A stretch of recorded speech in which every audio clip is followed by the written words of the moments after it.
Hi, it's Christy Lister here, and I am with Beyond the First Response. We are one person down today.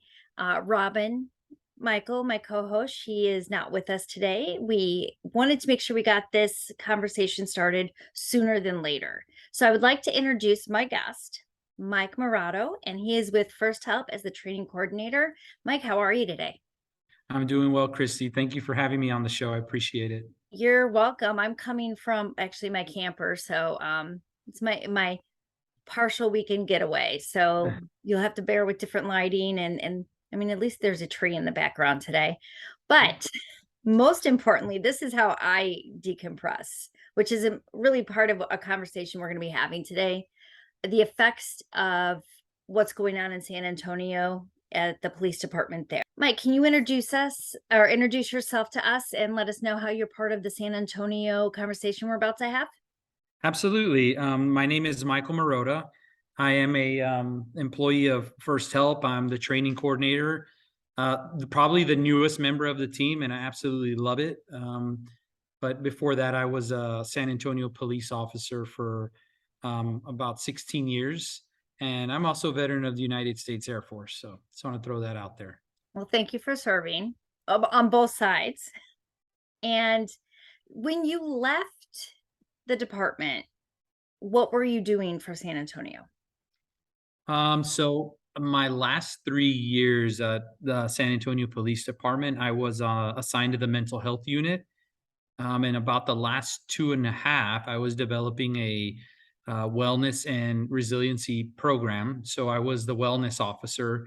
And basically what that meant was I was kind of the focal point for, all things mental health. Because I do feel like there's a lot to be said about peer driven programs and peer driven wellness programs, and it's a long story, but a couple years ago I was teaching a class on the 6 pillars of health and wellness, and it included things like emotional health, psychological health, spiritual health, and as we were teaching this, I discovered that when I was like injecting pieces of myself, that I would see during class a lot of nonverbals. I would see officers going, shaking heads and, putting their, face in their hands. And you could just see there was a lot of emotions being drawn out of people.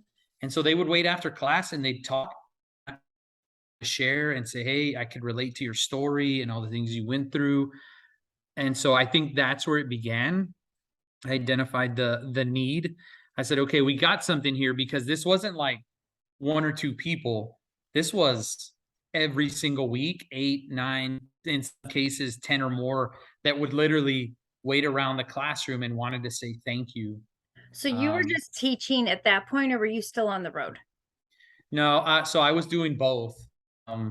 Yeah, and as this role continued to progress, I started to pull back from doing the traditional mental health work and crisis negotiation work, because that was a big part of what I did, was responding to in the community, to crisis calls. So yeah, I started to pull back from some of that. Okay. So we know statistically, San Antonio has had 8 suicides in the past 20 months. That's correct. Yeah, 8 in the And past of that 20. 8 suicides in the past 20 months, 6 of those have been in the past 8 months, correct? Yes. So of the 20, we had 6 that happened in the past 6 months. 4 were active officers, 2 were retired. And of the 2 retirees, one was a very recent retiree and probably within a month of retirement.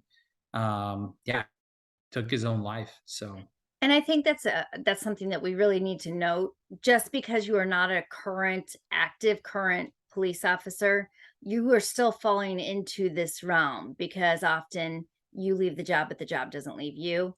And now you're sitting there not able to process, which is such a huge thing for the class that you were teaching there, in hopes that people would overcome that. yeah. Um, you just met, you went to a city hall meeting, is that Yeah. correct? Yeah. So, really interesting, Christy, how things come full circle, because I resigned, without that's probably a whole nother podcast, but I resigned for a number of reasons. It was officers don't generally that close to retirement. Right. And I left, and it kind of, I didn't have a like a direction per se. So thank God, like I left with no plan. A lot of people said, "Oh, Mike, you probably have $1 million job." I'm like, no, I don't. I just knew I was continuing to sacrifice my own mental health if I stayed where I was at. That being said, I talked to Joe, kind of knew him. From a peripheral kind of perspective, and he called me, offered me this job, and then here we are. And again, I don't want to say that I had, So you have a little bit of, you feel there's a little bit of responsibility.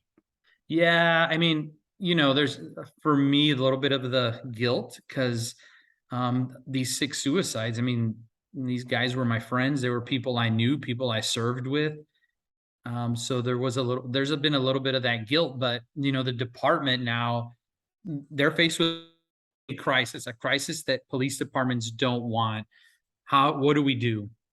How do we respond? And so they're reaching out to a lot of resources. One of them was First Help. Um, The so department this, was? yeah, the department reached out to First Help Okay. for, because not nobody is collecting this data on suicides, and so they found us and wanted some raw data. So they said, "Hey, by the way, you guys might know this guy. He lives there, Michael Marotta." And so yeah, I was asked to attend the public safety meeting. There is a committee. Yes, go ahead. I want to make sure that we know that First Help is the only organization that is collecting the data of suicide. So whether or not it's an officer that's still active, retired, those are numbers that we are taking in to show the need in which we're talking about right now, which was why it was so important for us to kind of do an audible and take this on the road sort of to make sure that we get this out there Yeah. because of the importance. Yeah, and it was interesting. I was reading just to your point there. Like the FBI passed legislation that to start collecting data, but I think year to date they've only collected 30. If I remember what Karen said correctly, I think they've only collected 30. So, anyways, First Help is definitely leading the way in that regard, and so it was really like imperative that I joined the public safety meeting, and that's a committee who oversees all the public safety functions in the city of San Antonio. So I got was really kind of a full circle moment for me, being that I was there and now I'm sitting in the back. So then you're sitting in the back. It has to be surreal, doesn't it?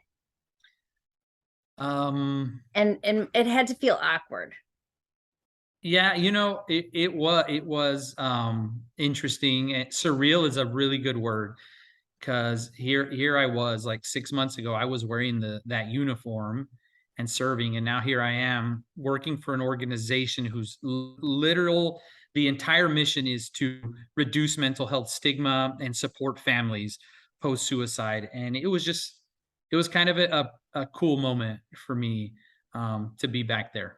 It had to be, and it also had to be a little nerve-wracking knowing that, okay, you know, some of your the superiors, upper management are there and what are they kind of going back and almost a trigger of what are they thinking of me now? Yeah, yeah, absolutely. So that's a great point because I was sitting back there and they did the public safety committee cleared the agenda and moved and prioritized this as the number one issue that it needs to be addressed. And they even referred to it as a crisis, which it absolutely is. But I was sitting back there and I was listening and having the unique perspective, like the things they were talking about were things that I had developed and that I was working towards. So then to see it being presented, and me being in the back room as the guy that kind of, was trying to do this work, it was a cool moment. Good, good. And so be for them to do this, this just is I don't even know what words to use, but this is a moment that is eye-opening for everybody and the realization of it doesn't have to continue. down that path. And I know often they get stuck in policy and procedures, right? If I don't do what is of me on this in the circumstance, then I'm going to lose my job. I'm going to, you know, whatever that may look like for them. What are some of the things that they talked about? Because I know that they were really unsure, and I know you were unsure going in what this was going to look like.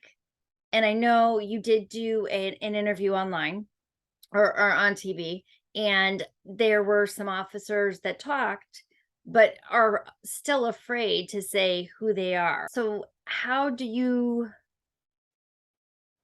they represent that to you guys during that? So, I mean, it was the number one agenda, and what the chair of the Public Safety Committee had asked for was PowerPoint presentations from both the fire and the police departments regarding their mental health and their wellness programs for their first responders. So that was how it was approached, and that's what was asked for. I will say that, and I know there's cultural differences, but the fire chief had a definitive plan, direction, implementation, and a strategy for the future. I didn't see that on the other side. And I'm not here to, bash the leadership. I just think, again, it was highlighted is the disconnect between upper management and boots on the ground and what's actually effective programming for their responders. I Right. think that And was what was missing. I've heard it kind of talked about where firefighters tend to be that team mindset, right? It's not just the one person, where law enforcement, really, you're the one person in the car. You're the one person that is waiting and making that decision. And if you're, sergeant, lieutenant, whatever it looks like in your police department, the guys behind you aren't going to do anything without your word. And Yeah. that I think affects the way they process how to make a policy as well in many ways. And one thing that law enforcement, and I was talking to a friend of mine. Law enforcement is very like operates in a very kind of linear fashion, um, and I think for a number of reasons, protects the department, and you need to have rules. Right. But the problem is, like often when you have people who are managers and not necessarily leaders, when they don't know how to make sense of something, they just go to the rule book and go, well, here, step A and step B, and then you go to step C. When you are dealing with, officers who are struggling, cumulative stress, you can't deal with human beings in a linear fashion, and No. the rules don't reconcile what these guys and girls need to truly felt to feel valued and protected by their administration. I actually was talking to somebody about that yesterday, how sometimes they just have to they end up going by the rule book, so to speak, where they can't think outside the box, where it just cannot be different than what is said here, because then if it's different, then there's some struggle inside them that they're not ready to tackle. So it's easier to go by the book more Yeah. more times than not. Yeah, and definitely, I think when you're thinking in terms of wellness programs for officers, like you got to be a little. They're going to throw a lot of stuff at you, and you got to be able to account for it. But law enforcement is like, wait a second, the rules. How do we make rules about these things? And so I definitely see some disconnect there with a lot of agencies trying to figure that out. Right. Now, out of curiosity, I don't know this answer. I probably should know this answer, but we recently in the last couple of years started collecting firefighter suicide numbers, EMS suicide numbers, and dispatch. Is the San Antonio Police Department the only first responders department that have had a loss to suicide on record that we know of? In San Antonio, I can't speak for fire dispatch. And then in San Antonio, EMS is kind of rolled into the fire department. There Right. are county services. Anyways, I couldn't speak for them, but what I remember Chief Hood saying was they haven't had one that he can remember. So yeah, I mean, I don't know if they've had one or when was the last one. Well, I think that says a lot for their department. That kind of goes back to the police department's policies where they're a little bit more understanding because they work so much more as a team than other departments. Now, with that being said, do you think that out of this meeting that you attended, um, what was it heard on the police department side that these two could coincide, or you could take from their playbook and add it to the law enforcement playbook? Yeah, and I think actually that was explicitly addressed by one of the council members is like having some overlap in discussions about how could we all come to the same table and figure out what works for you, that because not everything the fire is doing is going to work for law enforcement, Right. and vice versa. But how could we at least sit down at the same table and say, hey, let's have a discussion? Because I do think, and Chrissy, maybe the other responders will agree. I think oftentimes there's a bit of a adversarial relationship between the fire service and law enforcement. Like I know what traditionally, you're like talking well, about. yeah, like we get along, but we kind of don't. We're like brothers. We love each other, but we also fight a lot.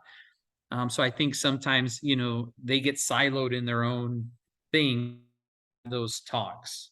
Right, right, and that's where we across the board have to change that and make Yeah. it where we come together, and even on both sides of the badge, on both sides of the headset, because it affects everybody, and we don't think about it because that's not our little pod in that moment.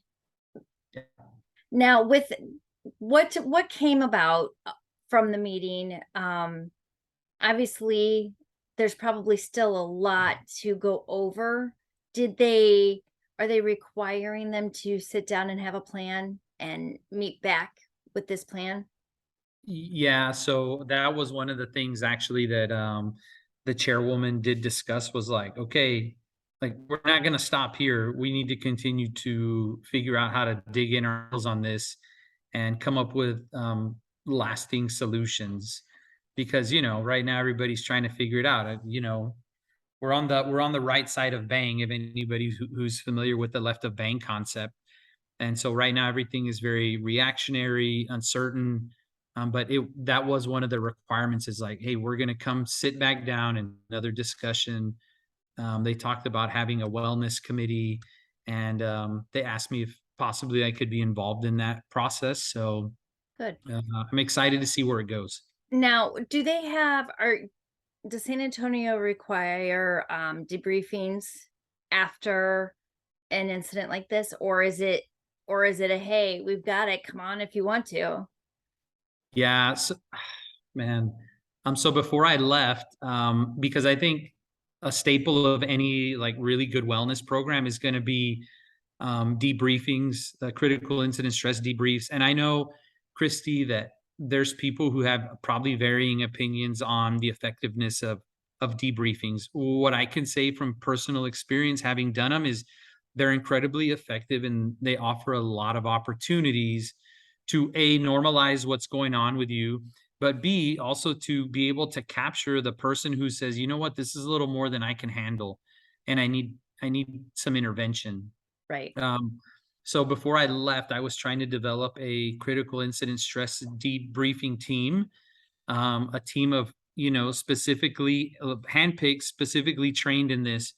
That and then we could identify, the 6 or 7, 8 or 9 or 10, whatever it looks like, possible calls that would require this. Because man, there's so many things that law enforcement officers encounter. And how do we capture that? Well, I think you need to identify it, and then there needs to be a you know a clear process from dispatch all the way through the team, and then we would sit down and like, hey, let's do this. But again, it goes back to the culture. They need to expect it, and I understood that it was gonna probably take years for people to know this is going to be the standard response. This is what's going to happen, and we accept it. Because right now, I think there was a lot of uncertainty, and then unfortunately, I separated from the department before I could really see that through. Right, but you had to do that, and when you say that, it is unfortunate, however, you did it for your own mental health reasons, Yeah. and often we have to break away from things in order to stay in a healthy spot or to get back to a healthy spot. And Oh I my think it's gosh. Yeah. imperative to say that, right? Because we like, unfortunately, because then you almost feel like you walked away from your guys, and that's not the case. Yeah.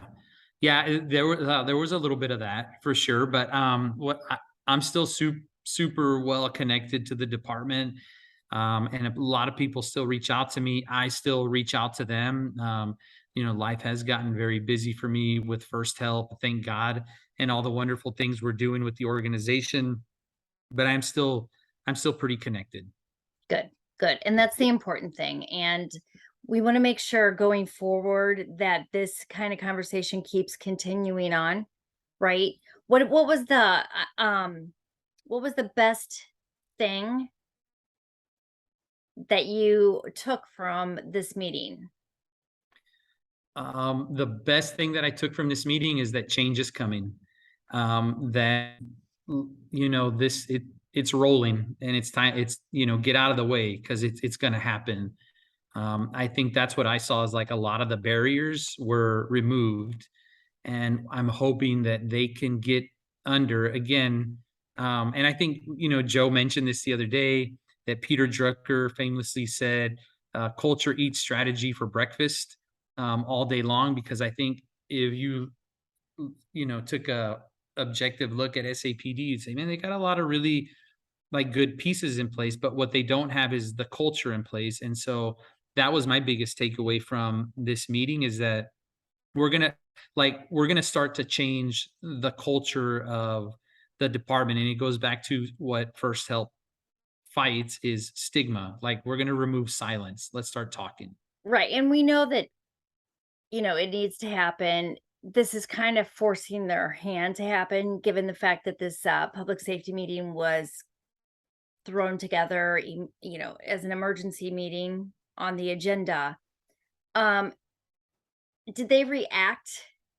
Did the chiefs react in a way that was, I mean, obviously it's going to be uncomfortable, but was it, I'm not willing to go as fast as you want? Because when you say change in my world, to me, change should be right away. But in my line of work and in most line of work, change is, we all perceive change differently. And I might not see change for what needs to be done for another year in my employment.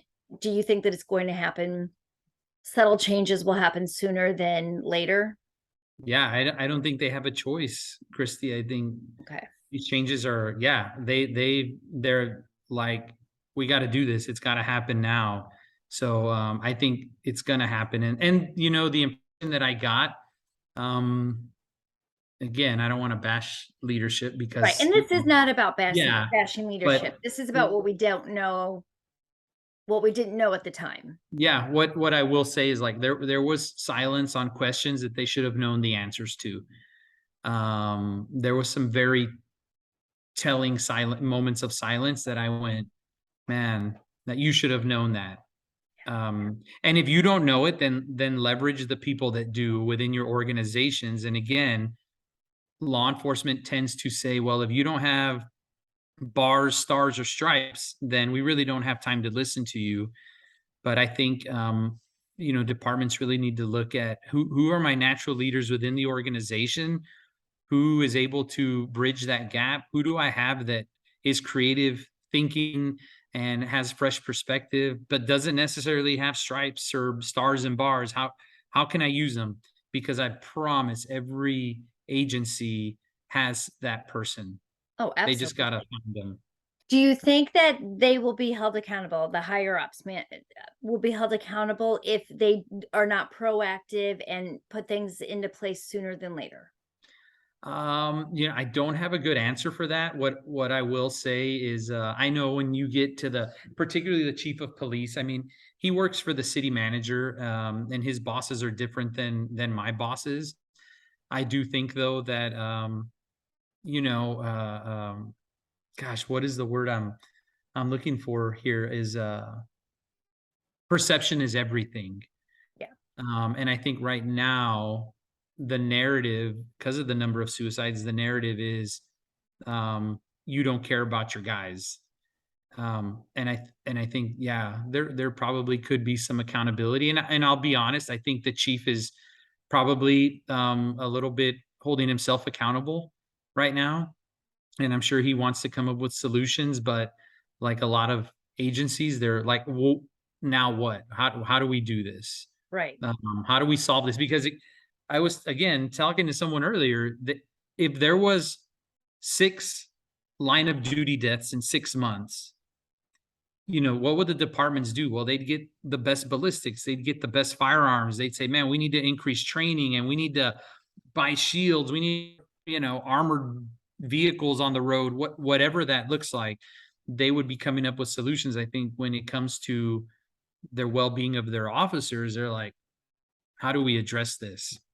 How Because do it's we the plan for unknown, this? really. It's the unknown, Yeah. and you don't address it in your own self, even, even after you understand it, it's still very hard. And I think for me anyway, I kind of go back into realizing it might be like months later that I'm not staying on top of it like I should. So that's change that will always have to happen, forever, because society changes. Um, Yeah. the look at what people think of departments change, things like that. With that being said, what do you feel didn't get heard that day? Um, I think what didn't get heard were probably meaningful solutions to the problem. And I don't think it's because they didn't want to provide them. I just don't think they have them. So that was what I'm excited to see these meetings progress and the conversations, because I'm looking forward to hearing what ideas that we can come up with. And I say we because now, being a citizen of San Antonio and no longer an officer, like I want to have input on that. And being a First Help employee and working for such an amazing organization, I think we can have input into the change that happens for them. Absolutely. And just curious, I meant to ask this earlier. On that public safety board, are any of those that sit on the board first responders? No, they're elected officials.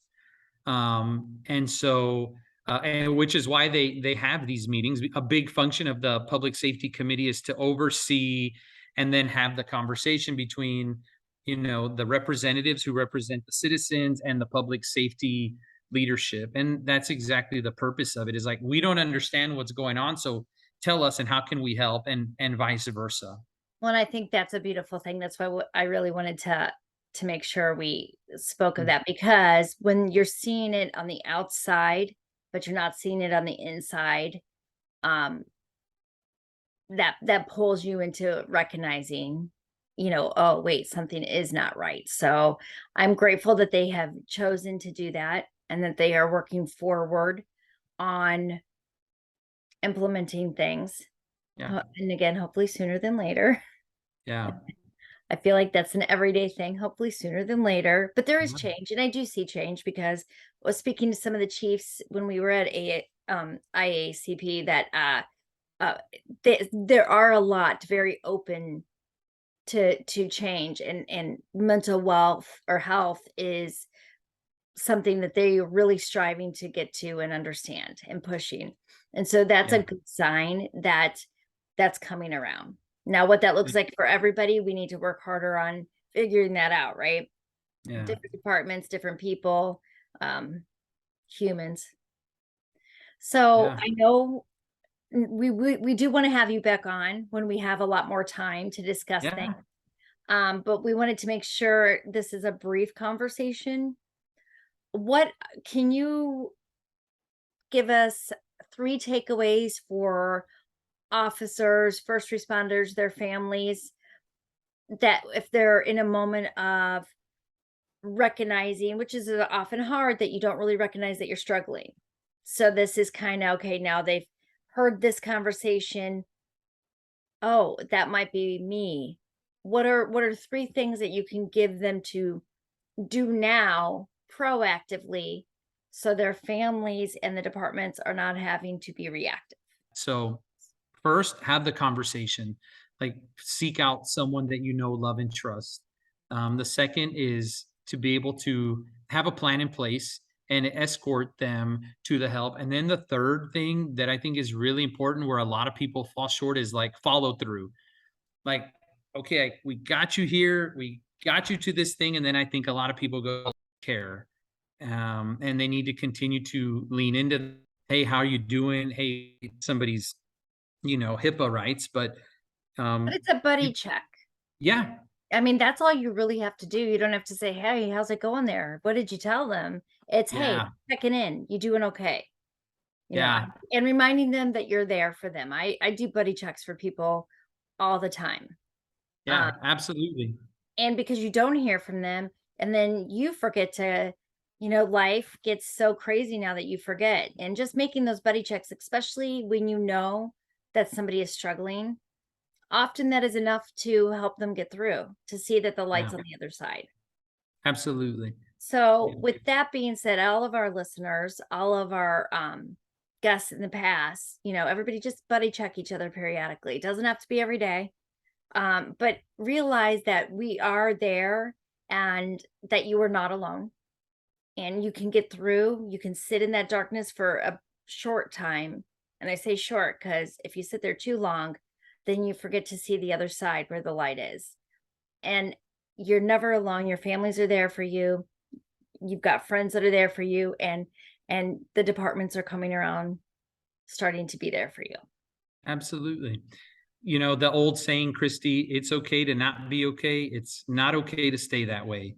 Right. And the other one little last thing that I want to tell all the first responders is, like, don't let this be the single identifying characteristic of your life. Like, that this is the one thing that defines you, and this is how you see yourself. I know I said I'm a former officer and I work for First Help, but before I do any of that, I'm a husband of 23 years. I'm a father of two beautiful sons. I'm a friend, a son, all these things. And then I also happen to be a responder. Right. And I Like, think it's also a good note to say, we are all broken. You guys go on calls to people that are the most broken in that moment for themselves, but we're all broken and we all break at different times. So just make sure that, when you are broken, you've got somebody there helping you hold those pieces.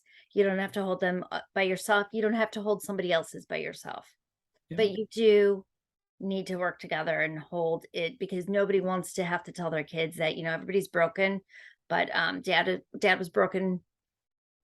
It was more broken this day and made a choice he can't take back, or mom made a choice she can't take back. And the important thing is that no matter who you are in this conversation, especially in San Antonio's police department, I'm guarantee the feeling is, oh, why didn't I say anything? Why didn't I see that? You don't see it in that moment. You don't know what you don't know in that moment. But when you look back, hindsight's 2020. So give people grace, give yourself grace. And thankfully, the public safety group is putting everybody forward. They're hmm, seeing it, and it's time to make a change. And absolutely. with your help, with First Help's help, they'll be able to do that. And through our readiness training for both our families and our first responders, we'll be able to start combating that sooner than later. Absolutely. So, with that, I know you have to get going, but we really will have you on again so we can go in more depth Yeah. about what this is looking like. Once when things get rolling, I'd like to catch up and understand where it's at so that we can help other departments that are listening to make Yeah. sure that they can take what they need out of what they're hearing. I'd love that. Yeah, I have a million things that I still want to say, so I'd love to come on again and talk through that. Absolutely. Absolutely. And again, we normally would do this longer, but we only had a brief amount of time. But because the importance of it, we wanted to at least make sure that we got the start of this on. So Absolutely. give it a couple weeks here and maybe we'll have round two. Absolutely. I'd love it. Thank All you. right. Thank you. We are excited to be able to start our day with Badge Brew Coffee. Hey Robin, did you know that Badge Brew has a new charitable badge, Collab Roast? Hey, Christy, I thought I heard that was going to happen.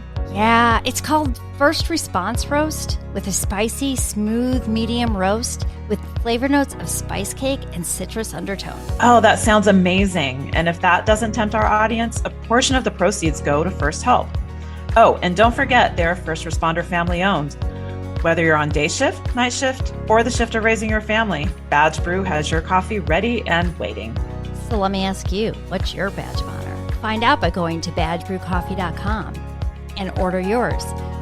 If you want the First Response Roast, click on Charitable Badge Collab. I know I am.